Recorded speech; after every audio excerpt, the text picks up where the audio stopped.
ಮರದ ಕೊಂಬೆ ಬಿದ್ದು ಅಕ್ಷಯ್ ಅನ್ನುವಂಥ ಯುವಕ ಈಗಾಗಲೇ ಆಸ್ಪತ್ರೆಯಲ್ಲಿ ಚಿಕಿತ್ಸೆ ಪಡ್ಕೊಳ್ತಿದ್ದಾರೆ. ತಾವು ಕೂಡ ಆಸ್ಪತ್ರೆಗೆ ಭೇಟಿ ಕೊಟ್ಟಿದ್ರಿ. ವೈದ್ಯರ ಹತ್ರ ಮಾತಾಡಿದ್ರೆ ಏನು ಹೇಳ್ತಿದ್ದಾರೆ ಸರ್ ವೈದ್ಯರು? ವೈದ್ಯರು ಈಗ ಸರ್ಜರಿ ಮಾಡ್ತಾ ಇದ್ದಾರೆ. ಅವ್ರಿಗೆ ಸಿವಿಯರ್ ಹೆಡ್ ಇಂಜುರಿ ಆಗಿದೆ, ಬ್ಲಡ್ ಲಾಸ್ ಕೂಡ ತುಂಬ ಆಗಿದೆ. ಅವರು ತಂದೆಯವರು ಡಯಾಲಿಸಿಸ್ನಲ್ಲಿ ಇದ್ದಾರಂತೆ. ಅವ್ರದ್ದು ಇವತ್ತೊಂದು ಬರ್ತ್ಡೇ ಅನ್ನೋ ಒಂದು ವಿಚಾರಕ್ಕೆ ಇನ್ನೊಂದು ಐಟಮ್ ತೊಗೊಂಡು ಹೋಗ್ಲಿಕ್ಕೆ ಹೊರಗಡೆ ಬಂದಂಥ ಟೈಮ್ನಲ್ಲಿ ಅದು ಮರದ ಒಂದು ಕೊಂಬೆ ಅವ್ರ ಮೇಲೆ ಬಿದ್ದು ಅವರು ಆಯ ತಪ್ಪಿ ಕೆಳಗಡೆ ಬಿದ್ದಿದ್ದಾರೆ. ಕೆಳಗಡೆ ಬಿದ್ದು ತಲೆಗೆ ಪೆಟ್ಟಾಗಿ ಆಸ್ಪತ್ರೆಗೆ ಇಲ್ಲಿ ಅಪೋಲೋ ಹಾಸ್ಪಿಟ್ಲಿಗೆ ದಾಖಲು ಮಾಡಲಾಗಿದೆ. ಈಗ ಸರ್ಜರಿ ನಡೀತಾ ಇದೆ. ಅವರು ಡಾಕ್ಟ್ರು ಇನ್ನೊಂದು 2-3 ಅವರ್ಸ್ ಆಗ್ಬೋದು ಅಂತ ಹೇಳಿದ್ದಾರೆ. ಆನಂತರ ಗೊತ್ತಾಗುತ್ತೆ. ಮತ್ತು ನಮ್ಮದು ಏನು ಖರ್ಚು ವೆಚ್ಚ ಇದೆ ಅದನ್ನೆಲ್ಲ ನಾವು BBMP ವತಿಯಿಂದ ಭರಿಸಲಿಕ್ಕೆ ನಾವು ತೀರ್ಮಾನ ಮಾಡಿದ್ವಿ. ಫ್ಯಾಮಿಲಿಯವ್ರ ಜೊತೆ ಕೂಡ ನಾವು ಮಾತಾಡಿದ್ವಿ. ಈಗೆಲ್ಲ ಒಂದು ಅವ್ರಿಗೆ ಅವ್ರ ಕಡೆಯವ್ರು ಹೇಳ್ತಾ ಇದ್ರು 1,35,000 ಕಟ್ಟಿ ಅಂದಿದ್ರು. ಕಟ್ಟಿದ್ವಿ, ಮತ್ತೆ 1 ಲಕ್ಷ ಕಟ್ಟಿ ಅಂತಿದ್ದಾರೆ. 1 ಲಕ್ಷ ನಮ್ಮ ಹತ್ರ ಇಲ್ಲ ಅಂತ ಪಾಪ ತುಂಬಾ ಪರದಾಡ್ತಿದ್ರು. ಅದೇ ಹೇಗಾಗಿದೆ ಸರ್ ವ್ಯವಸ್ಥೆ? ತಾವು ಡಾಕ್ಟರ್ ಹತ್ರ ಮಾತಾಡಿದ್ರ? ಹೌದು, ನಾವೀಗ PRO ಅವ್ರ ಹತ್ರ ಇವ್ರಿಗೆ ಹಾಸ್ಪಿಟಲ್ ಮ್ಯಾನೇಜ್ಮೆಂಟ್ ಬಿಲ್ಲಿಂಗ್ ಸೆಕ್ಷನ್ ಎಲ್ಲ ಮಾತಾಡಿದ್ದೀವಿ. ಯೂಶಲಿ ಏನಾಗುತ್ತೆ, ಹಾಸ್ಪಿಟ್ಲಿಗೆ ಬಂದಿದ ತಕ್ಷಣ ಅವರು ಒಂದು ಫಾರ್ಮಾಲಿಟೀಸ್ ಇರುತ್ತೆ, ಆ ವಿಚಾರದಲ್ಲಿ ಕೇಳಿದ್ದಾರೆ. ಈಗ ಅವ್ರಿಗೆಲ್ಲ ನಾವು ವ್ಯವಸ್ಥೆ ಮಾಡಿದ್ವಿ. ವ್ಯವಸ್ಥೆ ಮಾಡಿಬಿಟ್ಟು ನಾವು ಟೇಕ್ ಓವರ್ ಮಾಡ್ತೀವಿ ಅಂತ ಹೇಳಿದ್ವಿ. ನಾವು BBMP ವತಿಯಿಂದನೇ ಎಲ್ಲ ಅವ್ರಿಗೆ ಚಿಕಿತ್ಸೆ ಬರೆಸೋ ಎಲ್ಲ ಒಂದು ಅದೇ. ಈಗ ಏನಾಗ್ತಾ ಇದೆ, ಸ್ವಲ್ಪ ಈಗ ಮಳೆ ಗಾಳಿ ಕಾಲ ಇದೆ, ಸ್ವಲ್ಪ ಜೋರು ಗಾಳಿ ಬಂದಿರೋದ್ರಿಂದ ಅದೊಂದು ಸಣ್ಣ ಕೊಂಬೆ ಇದೆ. ಬಿದ್ದಿದ ತಕ್ಷಣ ಅದೊಂದು ವಿಡಿಯೋ ಫುಟೇಜ್ ತೋರಿಸ್ತೀನಿ. ಸ್ವಲ್ಪ ಇವ್ರು ಗಾಬರಿಯಾಗಿ ಬ್ಯಾಲೆನ್ಸ್ ತಪ್ಪಿ ಬಿದ್ದಿದ್ದಾರೆ. ಅದೇ ಸ್ವಲ್ಪ ಒಣಗಿದ ಕೊಂಬೆನೇ ಅದು ಗಾಳಿಗೆ. ಪ್ರಮುಖವಾಗಿ ಬಸವನಗುಡಿ ಕ್ಷೇತ್ರದ ಶಾಸಕರು ಹೇಳಿದ್ರು, ನಾನೇ ಖುದ್ದು 3 ಬಾರಿ ದೂರನ್ನು ಕೊಟ್ಟಿದ್ದೀನಿ BBMP ಅವರಿಗೆ ಆ ಮರದ ಬಗ್ಗೆ, ಬೇರೆದ್ರ ಬಗ್ಗೆ, ಅದೇ ಮರದ ಬಗ್ಗೆ. ಆದ್ರೆ ಇಲ್ಲಿವರೆಗೂ ಆ ಮರದ ಕೊಂಬೆಗಳನ್ನ ಟ್ರಿಮ್ ಮಾಡುವಂಥದ್ದು, ಆ ಮರನ ಹಳೆಯ ಒಂದು ಕೊಂಬೆ ರೆಂಬೆಗಳನ್ನ ತೆಗೆಯುವಂಥದ್ದು ಮಾಡಿಲ್ಲ. ರೂಲ್ಸು ಅಂತಾರೆ. ಅದರಿಂದ ಈಗ ಸಾವು ಬದುಕಿನ ನಡುವೆ ಒಬ್ಬ ಹೋರಾಡ್ತಿದ್ದಾನೆ ಅಂತ. ನಿಮ್ಗೆ ಏನಾದ್ರು ಈ ವಿಚಾರ ಗಮನಕ್ಕೆ ಬಂದಿತ್ತ ಸರ್? ಅದು ಏನಾಗ್ತಾ ಇದೆ, ಅಲ್ಲ ಪರ್ಟಿಕ್ಯುಲರ್ ಆ ಮರದ ಬಗ್ಗೆ ಅಂತ ಇಲ್ಲ, ಅಲ್ಲಿ ಮನೆಯವರು ದೂರು ಕೊಟ್ಟಿದ್ದಾರೆ, ಬರೆದು ಸಮೇತ ಕೊಟ್ಟಿದ್ದಾರೆ. ಹೌದು, ಅದು ಏನಾಗ್ತಾ ಇದೆ, ನಾವು ಈಗ ವಿಭಾಗದ ಅಧಿಕಾರಿಗಳು, ಅದು ಮನೆ ಶಾಸಕರ ಒಂದು ತಂಡ ಇದೆ, ಮತ್ತೆ ನಮ್ಮ ಕೂಡ ಒಂದು ತಂಡ ಇದೆ. ಎಲ್ಲರದ್ದು ಸಂಯೋಗದಲ್ಲೇ ನಾವು ಎಲ್ಲ ಟ್ರಿಮ್ಮಿಂಗ್ ಮಾಡೋವಂಥದ್ದು. ಬಂದಂಥ ಅರ್ಜಿಗಳಿಗೆ ಬೇಗ ಸ್ಪಂದಿಸಿ ನಾವು ರೆಂಬೆ ಕೊಂಬೆಗಳನ್ನ ತೆರವುಗೊಳಿಸುವಂಥ ಕೆಲಸ ಎಲ್ಲ ಮಾಡ್ತಾ ಇದ್ವಿ.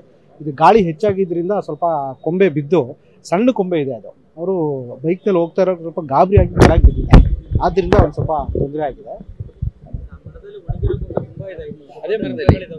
ಅದೇ ನಮ್ಮ ಟೀಮ್ನೆಲ್ಲ ಕಳ್ಸಿಕೊಡ್ತೀವಿ, ಮಾಡ್ತಾ ಇದ್ದಾರೆ. ಮರ ಏನಾದ್ರು ನಾಳೆ ಆ ಮರದಲ್ಲಿರುವಂತಹ ಹಳೆಯ ಕೊಂಬೆಗಳನ್ನೆಲ್ಲ ತೆರವು ಮಾಡ್ತೀರಾ? ಹೌದು, ಎಲ್ಲ ತೆರವು ಮಾಡ್ತೀವಿ. ಸರ್, ಇದು ಕೇವಲ ಅದೊಂದು ಮರದ ವಿಚಾರ ಅಂತ ಅಲ್ಲ. ಬೆಂಗಳೂರಿನ ಬಹುತೇಕ ಜನವಸತಿ ಪ್ರದೇಶಗಳಲ್ಲೇ ಈ ರೀತಿಯಾದಂತಹ ಪರಿಸ್ಥಿತಿ ಇದೆ. ಯಾವಾಗ ಇನ್ಸಿಡೆಂಟ್ಗಳಾಗುತ್ತೋ ಅದಾದ್ಮೇಲೆ ಪ್ರತಿ ಬಾರಿಯೂ ಕೂಡ BBMP ಹೇಳುವಂಥದ್ದು ಇದೇ ಮಾತು. ಬಟ್ ಆದ್ರೆ ಯಾಕೆ ಮಳೆಗಾಲ ಆರಂಭ ಆಗುತ್ತೆ, ಗಾಳಿ ಆರಂಭ ಆಗುತ್ತೆ ಅನ್ನುವಂತಹ ಎಚ್ಚರಿಕೆ ತಗೋತಾ ಇಲ್ಲ. ನಾವು ಮಾಡ್ತಾ ಇದೀವಿ. ಏನಾಗ್ತಾ ಇದೆ, ಹಲವಾರು ನಮ್ಮ ಮಾನ್ಯ ಶಾಸಕರೇ ಬೆಳಿಗ್ಗೆನೆ ವಾಕಿಂಗ್ ಬರ್ತಾರೆ. ಆಗ ನಮ್ಮ ಟೀಮ್ನೆಲ್ಲ ಕರ್ಕೊಂಡು ಹೋಗ್ಬಿಟ್ಟು ಅವ್ರಿಗೆಲ್ಲ ತೋರಿಸಿದ್ದೆಲ್ಲ ಮಾಡ್ತಾ ಇದ್ದೀವಿ. ಪ್ರತಿಯೊಂದು ಇದರಲ್ಲೂ ಕೂಡ ನಮ್ಮಲ್ಲಿ ಇದೆ.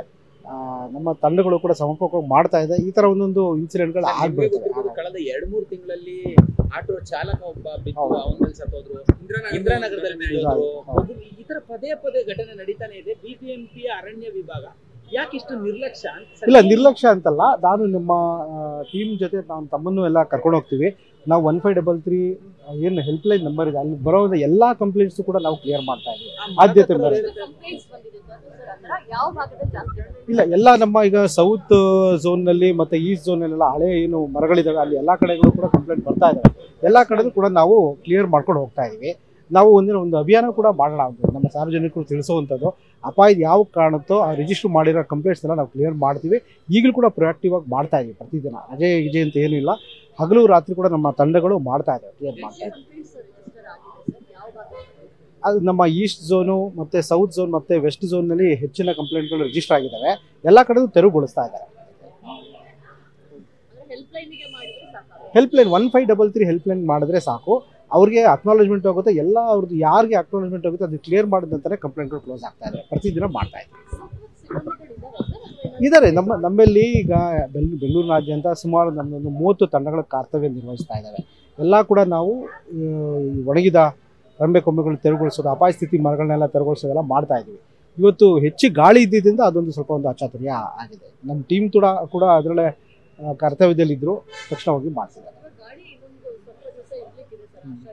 ಹೌದು. ಖಂಡಿತವಾಗಿ ನಮ್ಮ ಟೀಮ್ಗಳೆಲ್ಲ ಅಲರ್ಟಲ್ಲಿ ಇರೋಕ್ಕೆ ಹೇಳಿದ್ದೀವಿ. ಮತ್ತು ಒಣಗಿದ ಯಾವುದೇ ಕಂಡ್ರು ಸಾರ್ವಜನಿಕರಿಂದ ಬಂದಂಥ ಮನವಿ ತಕ್ಷಣ ಅದನ್ನು ಸ್ಪಂದಿಸಿ ಮಾಡೋಕ್ಕೆ ಮಾಡಿದ್ದೀವಿ. ಈಗ ನಾವು ಅದೇ ವಿಚಾರದಲ್ಲಿ ಒಂದು ಆ್ಯಪ್ ಕೂಡ ಡೆವಲಪ್ ಮಾಡಿದ್ದೀವಿ, SDRM ಅಂತ. ಇದು ಆನ್ಲೈನ್ ಆ್ಯಪ್ ಇದೆ. ನಮ್ಮ ತಂಡಗಳು ಎಷ್ಟೊತ್ತಿಗೆ ಕೆಲಸಕ್ಕೆ ಹೋಗ್ತಾರೆ, ಏನು ಕೆಲಸ ಮಾಡ್ತಾ ಇದ್ದಾರೆ, ಅದು ವಿತ್ ಫೋಟೋ ಸಮೇತ, ಆ GPS ಲೊಕೇಶನ್ ಸಮೇತ ಯಾರು ಕಂಪ್ಲೇಂಟ್ ಕೊಟ್ಟಿದ್ರು ಅದೆಲ್ಲ ಕೂಡ ರಿಜಿಸ್ಟರ್ ಆಗ್ತಾ ಇದೆ. ಅದನ್ನು ಕೂಡ ಯಾವುದೇ ಕ್ಷಣದಲ್ಲಿ ನಾನು ತಮಗೆ ಮಾಹಿತಿ ಕೊಡ್ತೀನಿ. ತಾವು ಯಾವಾಗಾದ್ರೂ ಇದಂಥ ಟೈಮಲ್ಲಿ ಸಾರ್ವಜನಿಕರು ಕೂಡ ನಮ್ಮ ಟೀಮ್ಗಳು ಏನು ಕೆಲಸ ಮಾಡ್ತಾರೆ ಅದನ್ನು ತಿಳಿಸುವಂಥ ಕೆಲಸನ ಮಾಡೋಣ. ಚಿಕಿತ್ಸೆ ವೆಚ್ಚ ಮಾತ್ರನಾ ಅಥವಾ ಅವರಿಗೆ ಪರಿಹಾರ ಕೊಡೋ ಥರದ್ದು ಏನಾದರೂ ಆಗುತ್ತೆ? ಯಾಕಂದ್ರೆ ಅವ್ರಿಗೆ ಆಫೀಸಿಗೆ ಹೋಗೋದು ಕಷ್ಟ ಆಗುತ್ತೆ. ಈಗ ಸದ್ಯಕ್ಕೆ ಆಧಾರ ಸ್ತಂಭ ಆಗಿದ್ದಾರೆ ಅವರು, ಅದ್ರದ್ದು ಏನಾದರೂ ವಿಚಾರಣೆ? ಅದೀಗ ಸದ್ಯಕ್ಕೆ ಚಿಕಿತ್ಸೆಗೋಸ್ಕರ ನಾವು ಟೇಕ್ ಓವರ್ ಮಾಡಿ ಮಾಡ್ತಾ ಇದ್ದೀವಿ. ಉಳಿದಿದ್ದು ನಾನು ಝೋನಲ್ ಕಮಿಷನರ್ ಹತ್ರ ಡಿಸ್ಕಸ್ ಮಾಡಿ ನಾನು ಅದ್ರ ಬಗ್ಗೆ ತಿಳಿಸ್ಕೊಡ್ತೀನಿ. ಸರ್, ಈಗ ಲೀಗಲ್ ಇಶ್ಯೂ ಏನಾದ್ರು ಇದೆಯಾ ಸರ್ ಅದಕ್ಕೆ, ಮರ ಕೊಂಬೆಗಳನ್ನ ಕಟ್ ಮಾಡೋದಕ್ಕೆ? ಯಾಕಂದ್ರೆ ಸ್ಥಳೀಯರು ತುಂಬಾ ಸಲ ದೂರು ಕೊಟ್ಟಿದ್ದಾರೆ ಅಂತ, ತಾವು ಲೀಗಲ್ ಇಶ್ಯೂ ಇದೆ ಅಂತ ಹೇಳಿ. ಇಲ್ಲ, ಲೀಗಲ್ ಇಶ್ಯೂ ಥರ ಏನಿಲ್ಲ. ಯಾರ್ದು ಕಂಪ್ಲೇಂಟ್ಗಳು ಬರುತ್ತೆ ಅವನ್ನೆಲ್ಲ ನಾವು ಅಪಾಯ ಸ್ಥಿತಿ ಇತ್ತು ಅಂತಂದರೆ ಮಾಡ್ತೀವಿ. ಕೆಲವೊಂದು ಕಡೆ ಏನಾಗುತ್ತೆ ಅಂದರೆ ಒಂದು ನಮಗೆ ಬರೋವಂಥದ್ದು ಈ ಮೇನ್ ರೋಡ್ಗಳಲ್ಲಿ ಯೂಶಲಿ ಕಮರ್ಷಿಯಲ್ ಕಾಂಪ್ಲೆಕ್ಸ್ಗಳು ಇರ್ತವೆ. ಅಲ್ಲಿ ತೆಗೆದಾಗ ಅವ್ರಿಗೆ ಅನುಕೂಲ ಮಾಡಿಕೊಟ್ಟಕ್ಕೆ ತೆಗೆದ್ರು ಅನ್ನೋ ಹತ್ರ ಒಂದು ದೂರ ಬರುತ್ತೆ ಅಷ್ಟೇ. ಅದು ಬಿಟ್ಟರೆ ಬೇರೆ ಇನ್ನೇನಿಲ್ಲ. ಯಾಕೆ ತೆಗಿತೀರಾ ಅನ್ನೋದೊಂದು ಇದಿರುತ್ತೆ. ಬೇರೆ ಎಲ್ಲ ಟೈಮಲ್ಲಿ ಅಪಾಯ ಸ್ಥಿತಿ ಮರ ಇದ್ದರೆ ಎಲ್ಲೂ ಕೂಡ ನಮಗೆ ಸಾರ್ವಜನಿಕರಿಂದ ಏನೂ ತೊಂದರೆ ಬರೋದು ನಾವು ಮಾಡ್ತೀವಿ. ನ್ಯೂಸ್ ಫಸ್ಟ್ ನಿರ್ಭೀತಿಯಿಂದ ನಿಮ್ಮ ಪರವಾಗಿ.